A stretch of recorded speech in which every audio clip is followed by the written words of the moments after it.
E aí, meu povo, como é que vocês estão? Tudo bem?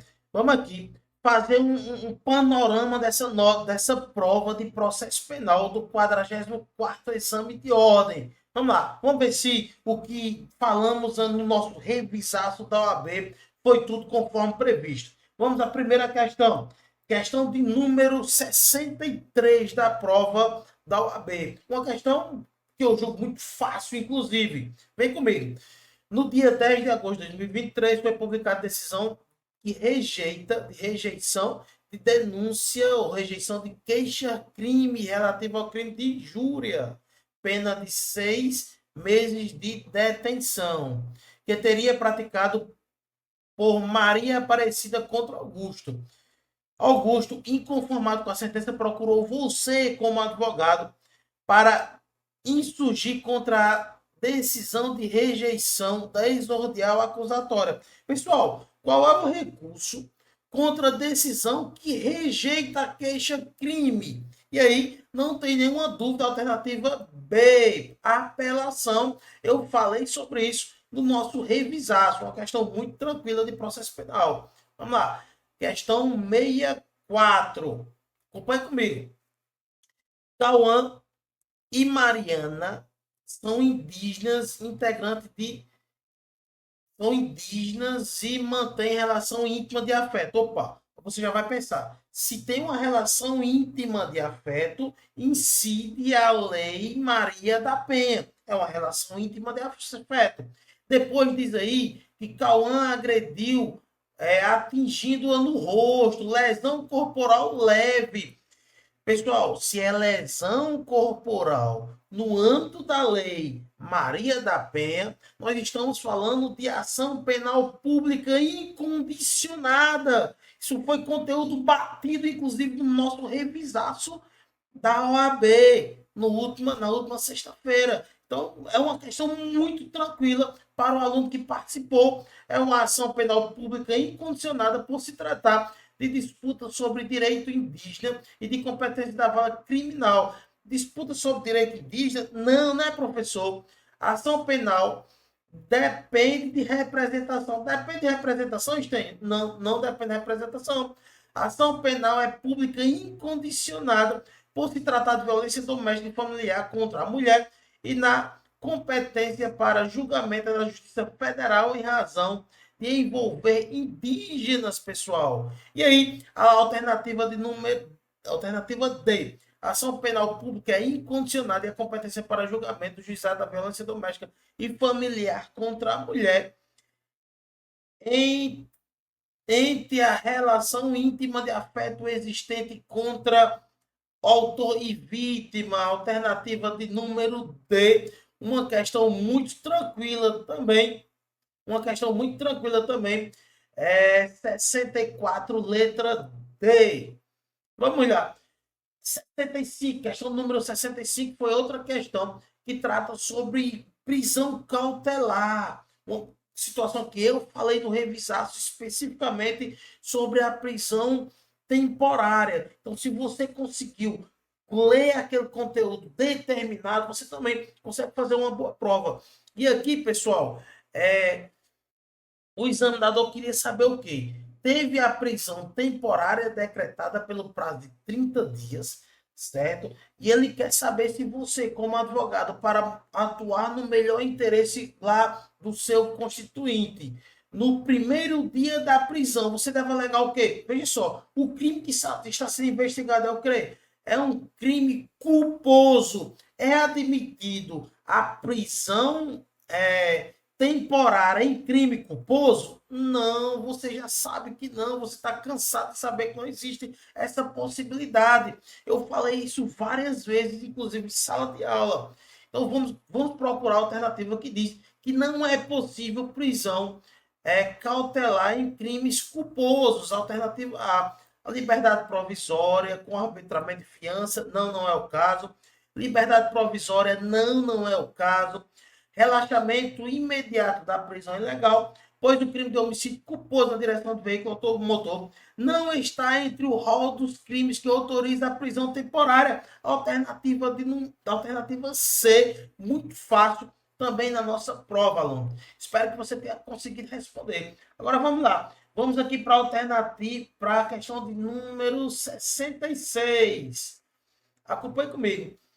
André foi denunciado por ter subtraído a bolsa de Márcia mediante rompimento de obstáculo. A subtração foi legitimamente comprovada no processo, porém, não obstante ter o rompimento de obstáculo, deixando vestígios, não foi realizada qualquer perícia. Pessoal, quando é rompimento de obstáculo, necessariamente eu preciso da realização de uma perícia. E não teve a realização de uma perícia. Essa prova é válida? É válido essa qualificadora de rompimento de obstáculo, sendo que eu não tenho perícia? Eu comentei isso em sala de aula também. Vocês lembram? Vamos lá. Dada a palavra ao advogado de André, em alegações finais defensivas, este deve requerer o quê? A absolvição sumária de André? Não, a absolvição sumária não, porque a própria questão já relata que houve aí uma comprovação de autoria. Eu preciso afastar o afastamento da qualificadora, desclassificando a conduta para furto simples. Essa é a alternativa a ser marcada. Questão 66, alternativa B. O afastamento da qualificadora deve ser pleiteado pela defesa. Questão muito tranquila, muito fácil, inclusive, certo? Questão 67. Vamos lá. Oferecida a denúncia em face de Samuel pelo delito de furto, que foi distribuída ao juízo competente, tendo havido regular instrução processual. Os autos foram conclusos para a sentença, porém, o juiz titular que presidiu a instrução afastou-se dos 2 dias para participar de um... Veja só, pessoal, o juiz que realiza a instrução deve necessariamente ser o juiz que profere, prolata a sentença. Caso não seja este juiz que faz a instrução, o juiz que prolata a sentença, nós estamos aí infringindo ou violando o princípio da identidade física do juiz. É uma questão muito tranquila, uma questão, inclusive, principiológica. O aluno de processo penal que está atento, de cara, viu essa questão, tá certo? Então, vamos procurar qual é essa alternativa logo na letra A. Violação do princípio da identidade física do juiz, causa de nulidade relativa da sentença, é a questão a ser marcada, 67, alternativa A. E agora vamos para a última questão de processo penal, questão de número 68. Acompanhe comigo. Flávio foi preso em flagrante junto com outros 3 indivíduos, todos acusados pela prática de crime de roubo, disposto no artigo 157 do Código Penal. Flávio permaneceu preso preventivamente durante o processo. Na audiência de instrução e julgamento, uma das testemunhas arrolada pela defesa afirmou que, no dia dos fatos, Flávio estava trabalhando numa loja de material de construção que funcionava na frente do local onde os autores do fato estavam praticando o crime e acabou sendo preso junto com outros acusados. A testemunha, porém, mencionou que a loja possuía sistema de monitoramento de segurança, o que o dono da loja guardou as imagens desse dia para oferecê-las em sede policial, isso se isso fosse demandado. O interrogatório dos réus foi regularmente realizado. Olha só, pessoal.